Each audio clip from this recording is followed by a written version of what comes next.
Megastar Chiranjeevi గురించి, ఆయనకున్న fan following గురించి ప్రత్యేకంగా పరిచయం చేయాల్సిన అవసరం లేదు. సినీ పరిశ్రమలో ఎవరి అండదండ లేకుండా ఒంటరిగా ఎంట్రీ ఇచ్చి తన నటనతో, డాన్స్తో ఎంతో మంది ప్రేక్షకులను ఆకట్టుకుని టాలీవుడ్ టాప్ హీరో స్థాయికి చేరుకున్నాడు చిరంజీవి. చేరుకోవడం మాత్రమే కాకుండా అదే క్రేజ్ను ఎన్నో సంవత్సరాల పాటు కంటిన్యూ చేశాడు.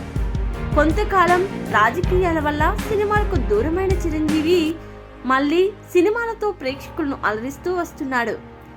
ఇకపోతే ఈ మధ్య కాలంలో స్టార్ హీరోలు నటించిన సినిమాలకు భారీ టికెట్ రేట్లు ఉంటున్న విషయం మనకు తెలిసిందే. దానితో జనాలు ఆ హీరో క్రేజ్ చాలా గొప్పది అని, అందుకే అంత పెట్టి ఆయన అభిమానులు సినిమా టికెట్లు కొంటున్నారని మనం మాట్లాడుకుంటున్నాం. కానీ 30 సంవత్సరాల క్రితం విడుదలైన చిరంజీవి ముఠా మేస్త్రి సినిమా ఒక్క టికెట్ను ఆయన వీరాభిమాని 800 రూపాయలు పెట్టి కొనుగోలు చేశాడట. అది అప్పట్లో చాలా గొప్ప అమౌంట్. ఈ విషయం సినిమా విడుదల సమయంలో చాలా చక్కర్లు కొట్టింది. అడు తిరిగి ఇటు తిరిగి ఈ విషయం చిరుకి తిరగడంతో ఆయన కూడా ఆ విషయంలో చాలా సంతోషపడ్డాడట. ఇకపోతే మెగాస్టార్ చిరంజీవి హీరోగా రూపొందిన ఈ సినిమాలో మీనా అలాగే రోజా హీరోయిన్లుగా నటించగా కోదండరామిరెడ్డి ఈ సినిమాకు దర్శకత్వం వహించాడు.